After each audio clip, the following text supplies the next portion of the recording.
August 2016. Over 7 trillion gallons of rain falls on South Louisiana in just 72 hours. 3 times the recorded rainfall that drenched New Orleans during Hurricane Katrina. We're kind of in an island all to ourselves. You know, they can't get in, can't get out, all the roads are under.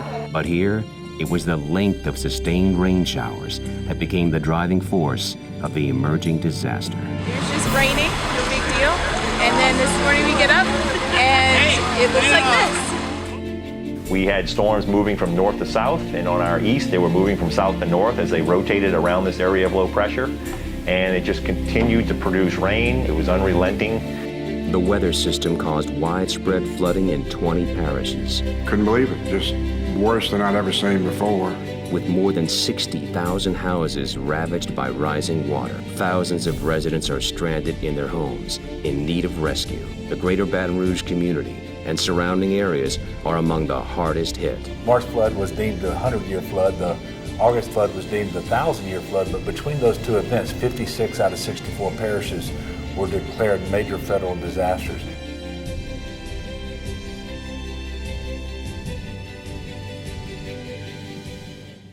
You know, we started tracking the storm early in August. It was probably the 8th or 9th of August, and we had already published a war note. We knew it was going to be a significant flood because we knew the forecast was calling for 2 days of pretty much constant rain. The historic flood comparisons, as we've mentioned to you over the last couple of days with these projections showing up, that's going to shatter everything going back to 1983.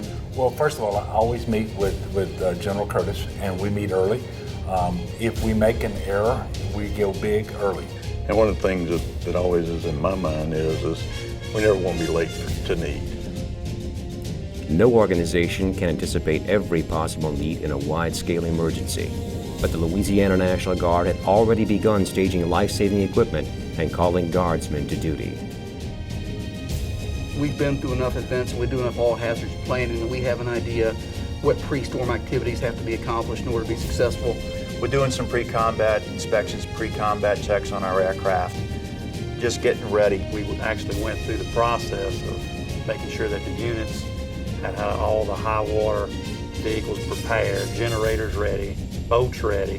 Very early into it, we recognized that it was not going to be something that we could handle within our own response organization. So we did what we always do. We called for the Guard. The governor calling in the National Guard to help. Emergency declarations are now in effect across portions of the state. Louisiana National Guard leaders immediately took on their emergency tasks as soon as they received the call to flood duty. The severe flooding had Guard leaders mobilizing assets for multiple and ongoing missions. Initially, search and rescue for Tangipahoa Parish, St. Helena, and then Livingston Parish. Well, it grew pretty quickly. Basically, we were essentially calling all hands on deck. By, I think, Monday, we had several hundred people involved. Reached a maximum of 700 air guardsmen. Basically, at that point, we just kind of set soldiers on missions. Guard vehicles rolled out to flooded areas throughout 20 parishes to evacuate residents. Soldiers and airmen escorted citizens and their belongings through the water and helped them onto trucks to deliver them to dry ground. The scope of the evacuation expanded as the needs kept growing. The Guard answered the call repeatedly to protect property and safeguard lives. Through the process, really the first few days, the first 5 days, we evacuated over 10,400 people. At the highest point, I think we had about 250 high water vehicles in the area, but we were also using all of our boats. We've got about 40 plus flat bottom boats, and we also have some other rubber boats and some other assets that the bridge company has. The Guard, working with other agencies, conducted ongoing search and rescue missions by boat through flooded communities. Regardless of the hour, boat rescue crews continued their operations wherever needed. One of the things that we did, we ended up EMAC and a couple of aircraft from the state of Mississippi, some big Windies, CH-47s. The beauty of those aircraft is they have a large payload capacity. They actually did come in handy, though, because we had several levee repair missions we were tasked with dropping super sacks. And the CH-47s were able to drop bundles of 3 at a time versus just a standard UH-60, you can do one sack at a time. The day that we called, the next morning they were executing operations, sandbag operations over the one of the facilities that needed sandbag on Alligator Bayou. That after hundreds of super sacks were dropped in there, they were able to stop the flow of water, which, you know, when you got to see how fast that water was moving through that gap, you know, it was just amazing. And I appreciate the state of Mississippi, Colonel Powell and his team for sending those guys in. The logistics of transporting people by air to designated shelters was another task soldiers and airmen took on. Regardless of the challenges, Guard members, first responders, and community volunteers, as well as flood evacuees themselves, all pulled together to help move thousands of residents to safety. What makes hoist missions difficult is the crew coordination that has to take place between the pilots up front, the medic, and the hoist operator. How you position the aircraft. You fight in the elements, whether it's high wind, low visibility, rain, all of those things that affect your visibility. You're trying to take directions from the hoist operator. He is telling the pilots, move forward, move aft, slide left, slide right, come up, go down. He's trying to position that aircraft as best as he can and get them into the aircraft safely, and then medically treat them and then get them to the next level of treatment. The National Guard helped set up 4 shelter facilities for people driven from their home. They also assisted shelter staff with shelter operations. Guardsmen provided security at shelter sites to maintain a safe environment. This support role was vital to providing relief for thousands.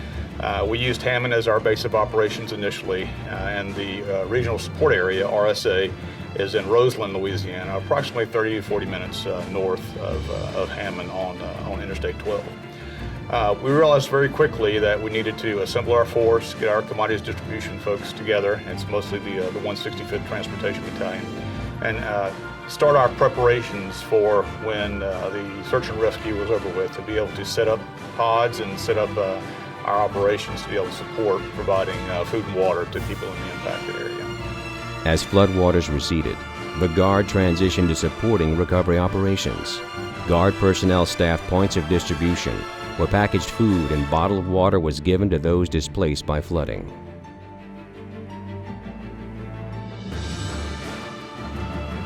The day those pods opened and that we generated enough combat power to get things on site and to provide the necessary food and water to those who needed them was definitely a success. We had our logistics element at GOSA running the logistics, or a big part of the logistics footprint, with several different airmen involved in actually the logistics of the points of distribution centers. It was really eye-watering how much our guys wanted to be called up, wanted to be pushed out the door, wanted to get their hands dirty and get involved in the efforts. You know, it's an honor to be part of that crowd. We know how important the National Guard is to this state, and I think they've proven that worth to each one of you time after time after time. It turns out that there's art and there's science to this. The science part is our all hazards plan, and I believe it's a very effective plan that we have put in place. But the art of it is when the situation changes, when the battlefield changes, you have to have some degree of experience, knowledge, and capability, and also very high confidence in your staff that they can operate independently. I feel great. Not only for the engineers, I felt like we executed exactly as expected, but if you look holistically at the National Guard, our partnership with every entity that we worked with was spot on. You know, every agency that we worked with it's just all positive. You know, I think that's a product of all the time we spent building relationship. The Guard came in, and the men and women of the Louisiana National Guard were, had we not had them, I don't know that we would be where we are today. The peace of mind that we have across the state of Louisiana, not just with local government, but with individual citizens, it's tremendous because the National Guard is here. Everybody has a role to play, and we mean that very earnestly, mean that very genuinely. And the Guard is an important, critical piece of that. Can't imagine doing what we do and providing solution sets without the Guard. You know, at the end of the day, we're in the business on missions like this to save lives, prevent human suffering, and you know, protect key infrastructure. And I think we're able to accomplish all of that. I think that the overall response was typical of the Louisiana Guard. I mean, I'm not going to say we're experts at it because you can always improve. But I would say we're very professional. The soldiers were willing to go in harm's way, get out of their vehicle, wade in water to rescue citizens. And again, it goes back to that, display of professionalism and their humanity. The Guard, we can't do what we do in response without the National Guard. And let me say this, we have one of the best, if not the best, National Guards of the 50 states and territories. The Louisiana National Guard is excellent. I'm not objective, but I go around the state and around the country saying we have the absolute very best, not just at emergency response, but at everything that the National Guard does. And a lot of people have heard me say this before, but less than 1% of the American population is willing to serve in uniform. And it takes a lot of guts to do that. And I appreciate their willingness to do that. You look at these emergencies, you look at weekend drills, there are a million other things that somebody could be doing other than serving in the Louisiana National Guard, and being prepared to put your lives on hold when a nation or state calls you, and not as a general, just as a simple American citizen. I appreciate that more than they know.